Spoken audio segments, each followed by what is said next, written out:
Welcome, friends, and thank you for being here. I'm so grateful for every single one of you. I want to start off by having you take a little journey with me. So close your eyes, take a deep breath, be intentional about the space that you're in, and imagine with me.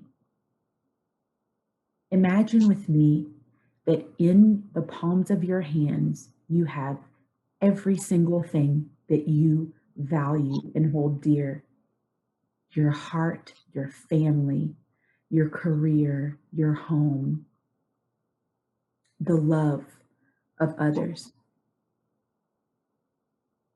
And then imagine someone coming up to you out of nowhere, unsolicited, and ripping those things completely away from you.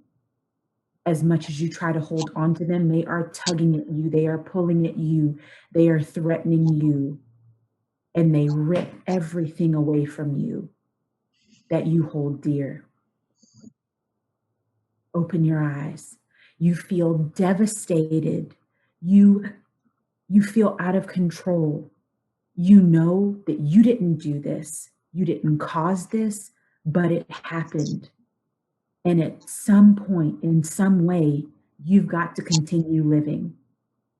Although you feel completely devastated, although you feel that what you had planned and what you had achieved was ripped away from you, you feel empty and yet so full of purpose, so full of promise, so full of plans, and so full of gifts. And what would you do if you knew you had so much to offer, but you didn't know how to offer it?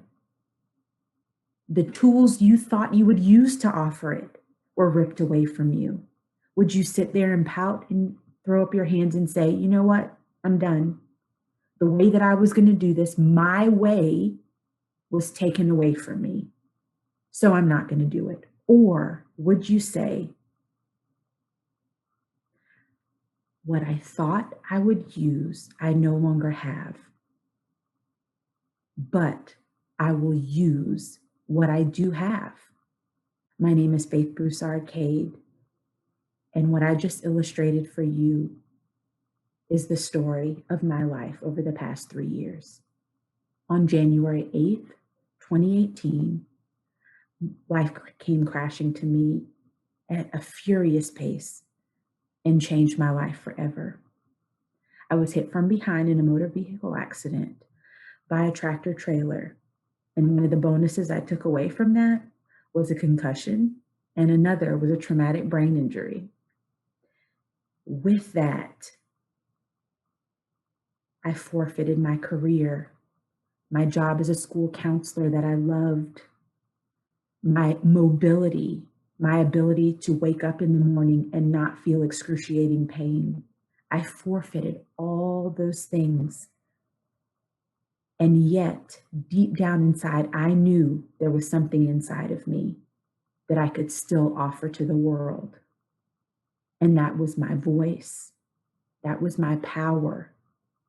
What I had was not a whole lot, but it was worth every single thing that was removed from me. I had my voice, and I had my pens, and I had paper. And I began a journey into self-care and self-awareness and self-love that I was able to share with the world. Many times I believe that we get sucked into what other people expect of us in our lives. We get sucked into what people think our gifts and talents are, what we should be doing, what careers we should pursue.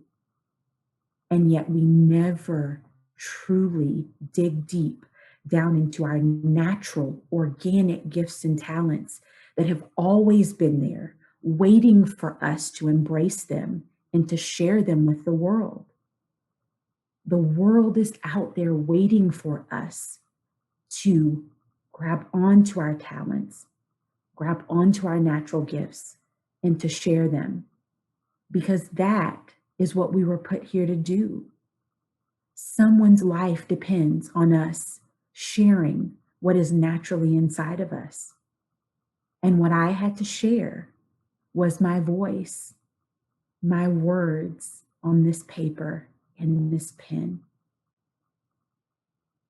I began a self-love challenge of 15 days where I decided I would write a word of affirmation and I would share it. And I did. And in doing that, many people began to respond. Many people began to see the authenticity and the organic nature of what I had to say. Many people saw that you don't have to be perfect. Your life doesn't have to be perfect. You don't have to buy into the trends of self-care and the spa days and the lavish trips to Bali and Tahiti in order to have a message worth sharing with the world. My message was not, here is all of the money that I have, and I'm going to show you what a beautiful life I can live. My message was, I have nothing but my voice, my pen, and my paper, and my words have power, and my words can help empower you to embark on the healing journey that you so desperately need. We oftentimes place our happiness in things that we think will make us happy. In our jobs, in a job maybe that we never wanted to do in the first place. In a 2019 article from the World Happiness Report, they described the sad state of American happiness as American adults are trapped into this addiction to unfulfilling work. We're trapped in this addiction of working to produce rather than working to fulfill that inner need inside of us. In a March 2017 article from the Harvard Business Review, they also discussed how many adults are not actively engaged in the work that they do. They do it for stability. They do it for financial gain, but they don't do it because it's something inside of them that is being deeply fulfilled and something that they know will contribute to a greater good. Fulfillment, personal fulfillment, communal fulfillment comes from each individual within that community sharing their gift, using their gift to their best ability, and combining those gifts for an overall sense of healing for that community.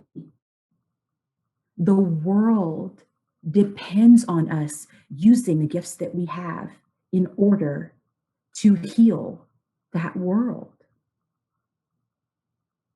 Having a purpose is all about finding the things that matter to you and finding a way to use them and share them with others.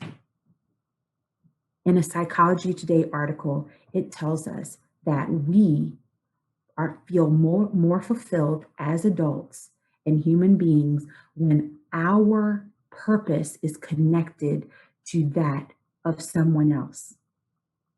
We feel better as human beings when our purpose is connected to that of someone else and we can see the lasting effects of our connection to that other human being.